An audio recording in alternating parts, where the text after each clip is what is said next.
अस्सलामु अलैकुम वरहमतुल्लाहि वबरकातुहू। दोस्तों, एक ऐसी नमाज़ के जिससे इंसान के गुनाह कबीरा और गुनाह सगीरा दोनों माफ़ हो जाते हैं, और एक ऐसी नमाज़ के जिससे 10 बड़े बड़े गुनाह माफ़ होते हैं, और एक ऐसी नमाज़ के जिसके पास बहुत ही ज़्यादा गुनाह हों, ऐसे गुनाह हों कि जितने समंदर के झाग के बराबर वो गुनाह होते हों। लेकिन अगर कोई शख्स उस नमाज़ को पढ़ ले तो वो सारे के सारे गुनाह धुल जाएंगे, वो सारे के सारे गुनाह माफ़ हो जाएंगे। उस नमाज़ का नाम है सलातुत तस्बीह। सलातुत तस्बीह की नमाज़ की बहुत ही ज़्यादा फ़जीलत है, हदीस में भी फ़जीलत आई है, और उसके बाद हमारे असलाफ़ और अकाबिर से भी उसकी फ़जीलत मनक़ूल है, और उन्होंने इस नमाज़ के ज़रिए बहुत ही ज़्यादा तजर्बात किए हैं। तो दोस्तों, अल्लाह के नबी सल्लल्लाहु अलैहि वसल्लम ने अब्बास बिन अब्दुल मुत्तलिब यानी अपने चचा से फ़रमाया, क्या मेरे चचा, क्या मैं आपको एक ऐसा तोहफ़ा ना दूं कि जो बहुत ही ज़्यादा कीमती है। चचा ने फरमाया कि जी हाँ, बताइए वो तोहफ़ा क्या है। तो आपने फरमाया कि वो सलातुत तस्बीह का तोहफ़ा है, और अल्लाह के नबी ने यह भी फरमाया कि इंसान को हर हफ़्ते ये नमाज़ पढ़ना चाहिए। अगर हर हफ़्ते वक्त ना मिले तो साल में एक बार, अगर साल में एक बार भी ना पढ़ पाए तो ज़िंदगी में एक बार इस नमाज़ को ज़रूर पढ़ना चाहिए। और अल्लामा तक़ीउद्दीन सुबकी रहमतुल्लाह अलैह ने फरमाया कि जो बंदा ये नमाज़ नहीं पढ़ता है तो उसके बारे में ये गुमान करना चाहिए कि इसका दीन में कोई रग़बत नहीं है, ये दीन से बेरग़बत इंसान है। तो इस नमाज़ की बहुत ही ज़्यादा फ़जीलत है, और 10 गुनाह माफ़ होते हैं।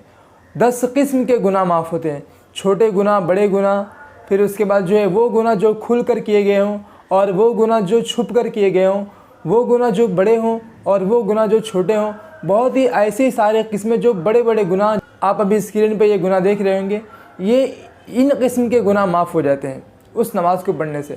तो सलातुत तस्बीह जो है वो इंसान को पढ़ना चाहिए, ख़ासकर बड़ी रातों में। जो अभी रात आ रही, जैसे रमज़ान में जो रात आ रही, शब क़द्र की रातें आ रही है, इस रातों में उस नमाज़ का एहतमाम करना चाहिए, और भी मुबारक दिनों में, मुबारक रातों में उस नमाज़ का एहतमाम ज़रूर करना चाहिए। इस नमाज़ की बहुत ही ज़्यादा फ़जीलत आई है।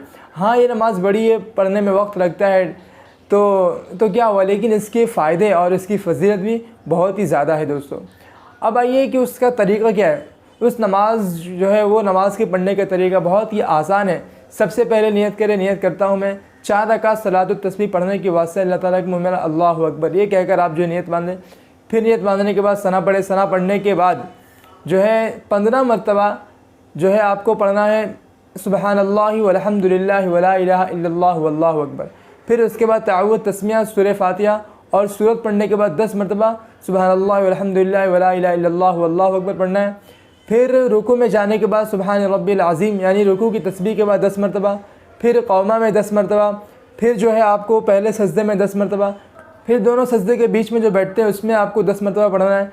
फिर उसके बाद दूसरे सजदे में 10 मरतबा, यानी एक रकात में जो है 75 मरतबा, 75 मरतबा होना चाहिए। इसी तरह से चारों रकात में 300 मरतबा ये तस्बीह को मुकम्मल करना है। ये उसका तरीक़ा है, बहुत ही आसान तरीक़ा है, वक्त लगता है लेकिन इसके फ़ायदे बहुत ही ज़्यादा हैं। तो दोस्तों, आप भी इस नमाज़ को पढ़ने का एहतमाम करें, और आप भी ये नमाज़ दिलचस्पी के साथ पढ़ें, ख़ासकर बड़ी रातों में और शब क़द्र की रात और शब क़द्र में इस नमाज़ के पढ़ने का एहतमाम करें, क्योंकि इसकी फ़जीलत बहुत ही ज़्यादा है। और रमज़ान में जितना हो सके अपने गुनाहों की माफ़ी तराफ़ी करवा लें। जो बंदा रमज़ान का महीना पाया और उसने अपने गुनाहों को नहीं धुलवाया तो उसके लिए बहुत ही हलाकत और बहुत ही ज़्यादा जो है मायूसी का सबब है। तो रमज़ान का महीना, इसमें अपने आप को गुनाहों से धुलवा लें। इसमें जो है आप जो है गुनाहों से धुल जाए और नेकी की तरफ आ जाए, क्योंकि रमज़ान का महीना बस इसी मकसद के लिए आता है। तो दोस्तों, उम्मीद करता हूँ कि आपको ये सलातुत तस्बीह की फ़जीलत और उसका तरीक़ा समझ में आ गया होगा। अगर वीडियो पसंद आई तो शेयर ज़रूर करें आगे। मिलते हैं फिर नेक्स्ट वीडियो में इंशाअल्लाह एक नई टॉपिक के साथ। जब तक के लिए फ़ी अमानिल्लाह।